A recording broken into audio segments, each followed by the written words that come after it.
नमस्कार दोस्तों, स्वागत है आपका मेरे YouTube चैनल नसीब LLB पर।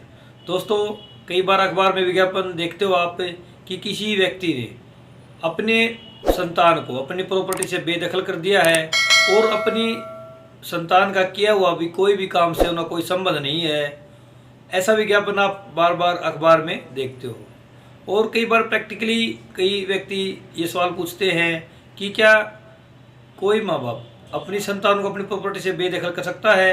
या कई व्यक्ति कई बार सलाह देते हैं, यदि किसी माता पिता के पुत्र की पत्नी ने उन्हें खिलाफ वैवाहिक कोई केस किया है तो वो भी ये सलाह देते हैं कि वो अपने संतान को अपनी प्रॉपर्टी से बेदखल कर दें।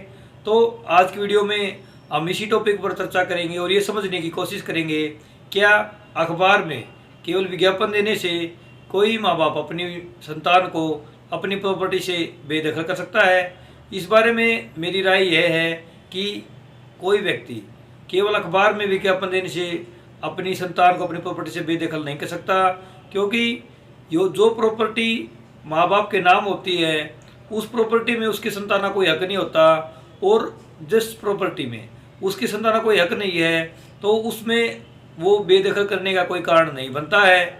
और इसके अलावा यदि वो प्रॉपर्टी एंसेस्टर नेचर की है तो बच्चे के या संतान के जन्म लेते ही उसमें उसका हक सम्मिलित हो जाता है और उस हक को माँ बाप केवल विज्ञापन के माध्यम से उसको उस प्रॉपर्टी से बेदखल नहीं कर सकते।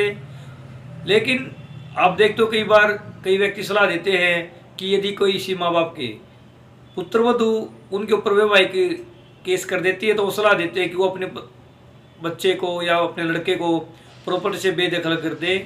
ऐसा प्रैक्टिकली इसलिए होता है या इसके पीछे कारण ये है क्योंकि welfare and maintenance of parents and senior citizen act के अनुसार ये प्रोविज़न है, यदि कोई लड़का अपने माँ बाप या उनकी जो संतान है अपने माँ बाप की सेवा नहीं करता है, उनके खिलाफ गाली गलौज करता है या उनकी सेवा नहीं करता, तो वो उस एक्ट के अनुसार अपनी प्रॉपर्टी से उनको बेदखल कर सकते हैं। इसके अलावा केवल अखबार में विज्ञापन देने के माध्यम से ये काम पूरा नहीं हो जाता है।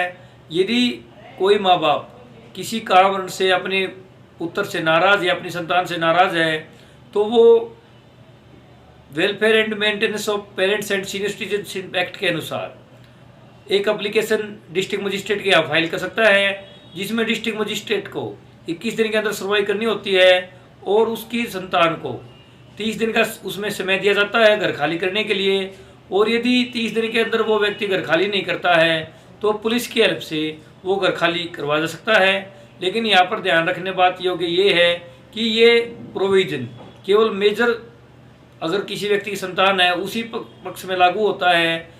इसका मतलब ये है कि वो अगर कोई बच्चा मेजर नहीं है तो उसके खिलाफ ये कानूनी कार्रवाई नहीं बनती है, और उसके लिए माँ बाप को अपने एरिया के डीएम के यहाँ एप्लीकेशन फाइल करनी होती है और उसके बाद ही वो कार्रवाई शुरू होती है। और यदि हरियाणा की हम बात करें तो यहाँ एसडीएम को ये पावर होती है केस फाइल जिसकी कोर्ट में केस फाइल किया जाता है। इसके अलावा यदि प्रॉपर्टी उसकी सेल्फ एक्वायर्ड नेचर की है तो वो उस बारे अपनी वसीयत करा सकता है, और जिस अपनी संतान से या अपने बच्चों से माँ बाप नाराज़ हैं वो उसको छोड़कर बाकी संतान के पक्ष में अपनी प्रॉपर्टी की वसीयत करा सकते हैं। लेकिन उस वसीयत में ये स्पेसिफिकली मेंशन करना चाहिए कि वो किस कारण से किसी एक बच्चे को अपनी प्रॉपर्टी क्यों नहीं दे रहे हैं और उसको छोड़कर बाकी बच्चों को अपनी प्रॉपर्टी दे रहे हैं। तो दोस्तों, जो welfare and maintenance of parents and citizenship act है उसमें भी केवल उसी घर प्रॉपर्टी के संबंध में केस किया जा सकता है जो माँ बाप की सेल्फ एक्वायर्ड की हो, जिन्होंने सेल्फ एक्वायर्ड की हो। यदि उसके अलावा प्रॉपर्टी एंसेस्टर नेचर की है तो उसकी संतान भी उक्त प्रॉपर्टी में अपना हिस्सा मांग सकती है। इसके अलावा यदि माँ बाप ने वो प्रॉपर्टी किराए पर ली है तो भी वो उसके खिलाफ केस फाइल कर सकते हैं। तो इस प्रकार आप कह सकते हो कि कोई भी व्यक्ति यदि अपनी संतान को अपनी प्रॉपर्टी से बेदखल कर सकता है तो यदि सेल्फ एक्वायर्ड प्रॉपर्टी है तो उसमें संतान का हक नहीं होता, वो उस बारे वसीयत करा सकता है और उस वसीयत में भी अपनी संतान को उसके हक से वंचित कर सकता है। और यदि वो प्रॉपर्टी एंसेस्टर नेचर की है तो वो उसको बेदखल नहीं कर सकता, क्योंकि एंसेस्टर नेचर में किसी संतान का जन्म से ही हक हो जाता है। केवल विज्ञापन किसी अखबार में देने के उपरांत ये काम पूरा नहीं हो जाता जिससे कि कोई माँ बाप अपनी संतान को उस प्रॉपर्टी से बेदखल कर सके। तो दोस्तों, आज की वीडियो में हमने आपको समझाने की कोशिश की कि केवल किसी अखबार में विज्ञापन देने के माध्यम से ही कोई माँ बाप अपनी संतान को अपनी प्रॉपर्टी से बेदखल नहीं कर सकता है। उसके लिए उसको प्रॉपर कानूनी प्रोसीजर फॉलो करना पड़ता है। आशा करते हैं आज आपको मेरी वीडियो पसंद आई। वीडियो पसंद आई वीडियो को लाइक कर लें, चैनल को सब्सक्राइब कर लें। इसके अलावा यदि आपको कोई शिकायत या सुझाव है तो कमेंट बॉक्स में लिखकर जरूर बताएं। धन्यवाद।